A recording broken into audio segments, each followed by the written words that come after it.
that we were discussing a little bit earlier, but there's different things that they provide. We all kind of know this stuff, but the benefits of native prairie grasslands is really hard to limit to a list like this, but this is kind of an overarching list that we got put together here. Yeah, it's even in scenarios where we restore native prairie grasslands, it's still not providing exactly what the original state did. So where are our native prairie grasslands? It's multinational, so from Saskatchewan down to Chihuahua, Mexico, over three of our countries. And it's a large area with millions of acres of native prairie grassland, but the risk of lost acres and the threat of encroached farming practices and different things that are reducing our native prairie acres is why some of these groups are speaking up, trying to preserve this area of native prairie grassland that's at risk. So this conversion that the grasslands have experienced is because of agriculture and other land uses, urban encroachment, oil and gas development, annual cropping, etc. all impact whether or not a parcel of native prairie grassland will be broke or not. So from the public's perspective, or industry or government, what can be done? So developing partnerships between parties with common interests is a big one.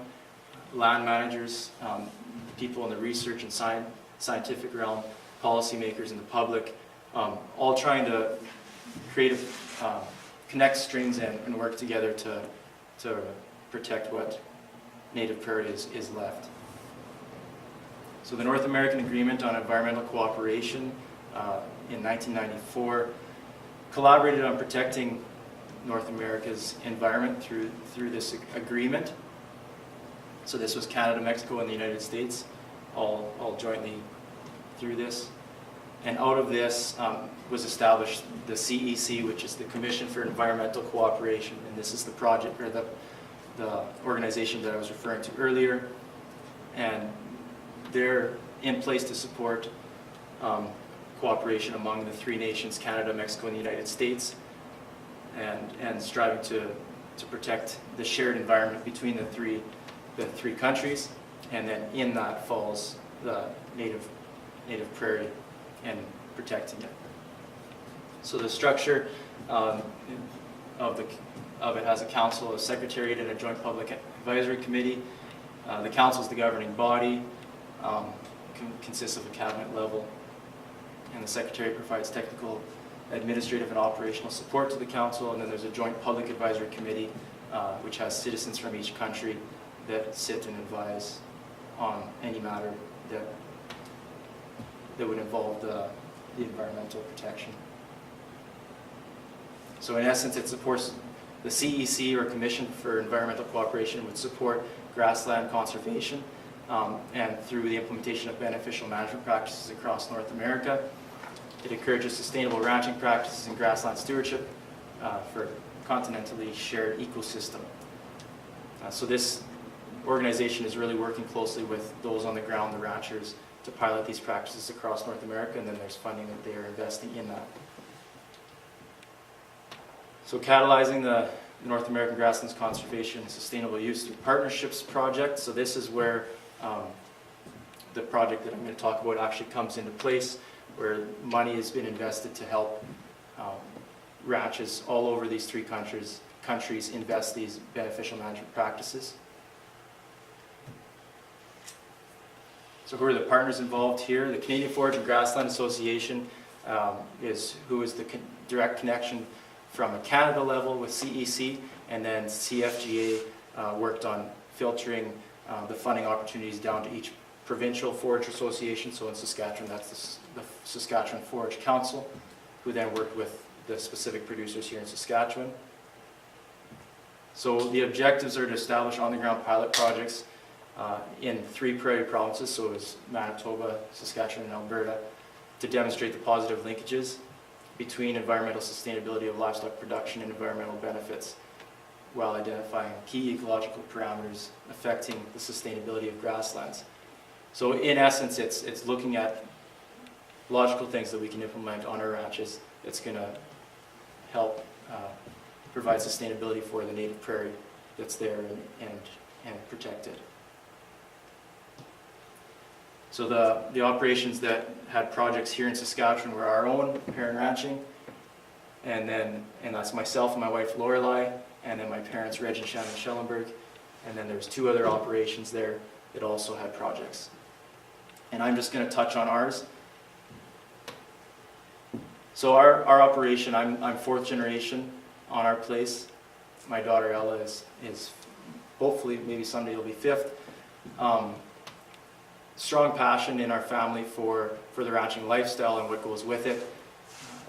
The native prairie has a huge importance to us. Our operation is 90% undisturbed native prairie, and we rely on it to make a living. And we understand that it's a living organism, and if we take care of it, just like we take care of our cattle, it's going to provide for us and for our future generations. So this is just a look at our crew and our place. There's myself and my dad who work a lot together, and we've got our trusty dog there, Chase. My wife and my daughter are also involved, and the most important person, my mom, who's not in any pictures because she's always behind the camera. So as I said, our place is 90% native, so we have a lot of experience with native pasture and understand its benefits to us and to our livestock. Anything from needle and thread and the western northern wheatgrasses, blue grama, June grass, and some of those we have common ones. And then as we get up into where we did the project, which is a little higher elevation in the Cotto Hills, we get a little more rough fescue up in there. And then we also have 10%, which is dealing with our tame forages, and that is a nice offset for us early in the spring when the native pasture isn't quite ready to hit with grazing. So at the home place, which the project was not done, our place is split into 2 locations. Half of it is set south here at Beachy in the river valley, where we call our home wintering place. As you can see by the terrain, it's got lots of natural shelter. It drains well. It's right on the South Saskatchewan River, and it's good for wintering. And then we move across the Matador pasture 24 miles to our summer range, which we call our North Camp.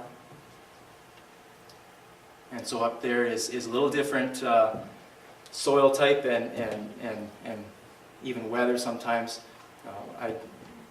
I'll show you later. I took pictures of the project as it is right now. I took them on Sunday, and there's a reason why we don't winter up there. I was up there with my snowmobile, but so the project that we applied for and we're looking at was, we originally applied for 2 miles. The length as the crow flies would be 2 miles, but it ended up being 2 1/4 after we were done zigzagging around sloughs and going over terrain. 3-strand barbed wire is with roughly 25-foot spacing on posts is what we wanted to do. It's not going to be cattle across fence lines. It's just separating our own pasture, so cattle will only be on one side of the fence.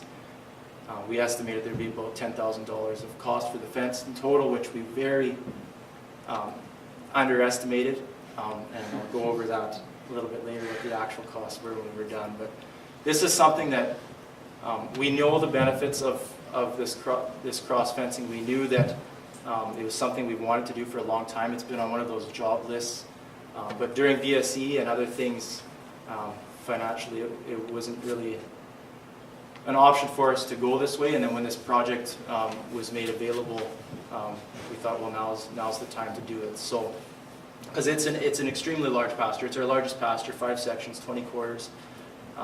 Basically, it goes back generations where most pastures, you look at the Matador pasture, they're large pastures, and it works really well when you're breeding. Cattle have lots of space and things like that. You don't have as much bull wreckage, but the reality of controlled grazing is it's hard to control. Cows are preferential grazers, and over time they're going to selectively graze on these large pastures. So at least cutting it in half to have a north and south side would allow us the opportunity to control the grazing a little better.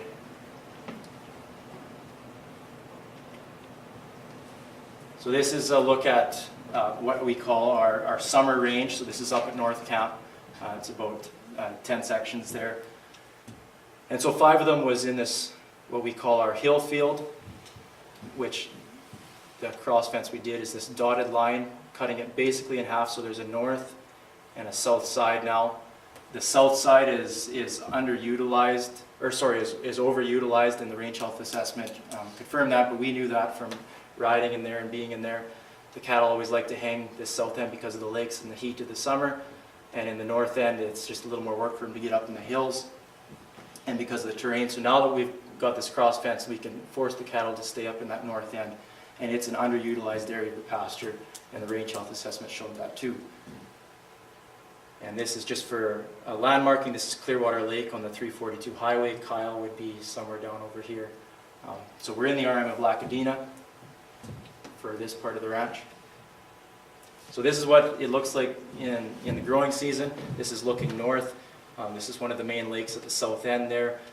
In this little part of that south end, it actually is fairly healthy where this picture was taken, but there's lots of spots in here in the south end that will show you that need some further rest. And that's why we've been doing this project. So this is the south end, which after the range health assessment scored healthy with problems at 50%. So it's not in dire straits, but we take our grassland management seriously, and both Dad and I and Grandpa, we like to see healthy range land. We like to see that 90 to 100% on our pastures. So that's why we're pursuing doing some change here. John Hauer with the Ministry of Agriculture and Sarah Summerfield with the Ministry of Agriculture, as well as Carrie Lowndes with your AAGP group, came out to help with the range assessment. And that's kind of the connection too with the stewards, is Carrie helped with that range health assessment and also helped get things, the connections for the project to get put underway. So then we go to the north half, and it scored 100%, which was not a surprise to me. It's this, even where we actually did the assessment, is not as overgrown as the stuff up in the hills, which we didn't get to that day. But there's stuff in there that could use some more intense grazing. So the actual project, trying to give you an idea here. So this is on the far north end of the project. We actually have a little piece of tame grass right by the highway, and we're going to put water to this spring so we can keep the cattle on there when we haul in the spring. We truck from the main place. And then this is looking south at the hills going back into the pasture. The fence line, just showing some pictures of the type of fence we built. We used 4 to 5 inch 7-foot posts, which a lot of people, or not a lot, some people would say is overkill, but we deal with elk, moose, deer, and buffalo from time to time because we have a neighbor with bison. And when we build a fence, we don't like having to build it right away, so we usually try and put something that's, at least the posts might stay intact. And then we used 8-foot corners for our braces, so that over time it won't pull. And then we did a bunch of, because of the terrain, it's a lot up and down like this, a lot of low spots, we actually used bin anchors for our tie downs, and it worked really well. We had the 4440 John Deere to pull the post pounder, and we had a hydraulic drive bin anchor driver that we borrowed from a neighbor. And so when we'd get to a low spot, we would just drive that in the ground. And I mean, this will be better than, this will be a good dropper, and it's a lot less backbreaking than rolling the big boulder underneath and wearing it up. So I was excited that we were able to do that. So looking at the fence line again here, as we're coming across, as I said, it was about 22 to 24 foot spacing between the posts, 3-strand. It's fairly straight too. Yeah, we're a little bit picky that way sometimes and stuff. And then this is looking at I guess we made, over the span of the 2.25 miles, we made 4 gates. When we're gathering a field, especially these large fields, if there's 3 or 4 of us out there, a lot of times you've got a small group of cattle yourself, and it's nice if you've got a spot you can pop them through instead of having to bring them all the way to one end or the other. So we wanted more gates than we needed, so we built 4 of them. And then here is the last section here. It's the last 1/4 mile. We're actually not done. The posts are counted, wires are out, but they're not totally tightened or stapled yet. So we've got to complete that here in April, and the snow's gone. And then this is so we went from the east side to the west side. Clearwater Lake would be over these hills about 1 mile, and this is the fence line boundary on the west side to our neighbor. And that was just the horse that I used that day to take these pictures. And this is one of those, I should have had pictures while we were in construction, but you know how it is. It was a stressed fall, and I neglected to take my phone out and take pictures. We were so busy working every day. But it took us about a week to do the actual, what we got done, which was actually phenomenal. We hired on an extra contractor to help us during that time so we could get as much done as we could. We had used all our own equipment and things like that. And overall, the cost out of pocket so far is about $15,000 for the 2.25 miles, which is excessive for a 3-strand with that much spacing, but a lot of it's attributed to labor and equipment. And it's part of why we've been putting off doing it for so long. So we're very gracious to CEC for the funding that's come and help us complete it. And we know the benefits will be there. So why we did it was to allow the controlled grazing aspect. We can make the cows stay on the unutilized north end when we want to use that, and then graze the south end when it's ready. And long term, we're hoping that this is going to allow the south end to come up in range health status, and the north end we can utilize better. So CEC has a Grasslands beneficial management practice online tool that you can go to, and it shows all these projects across the 3 countries that they've invested funding into over the years. And it's good too to see what other ranchers are doing to benefit their native ranges. So the take-home message, it's really looking at allowing the know-how and expertise of generations of ranchers coming together and seeing what works good on other places and implementing those things. As we saw from Saskatchewan to Chihuahua, Mexico, we've got this native prairie, and there's different things that people are doing in each country to protect it. Sometimes they work in some areas and sometimes they don't, but it's something that we can work together on.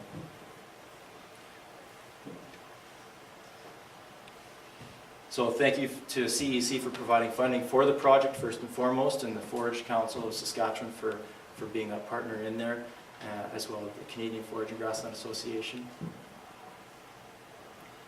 And then thank you again to Carrie and the South Sask River Watershed Stewards for your support through that process. So here's some of the partners, I guess their information that were involved again. Yeah, so that's pretty much our project. Again, I just want to reiterate, it's not something that's new information.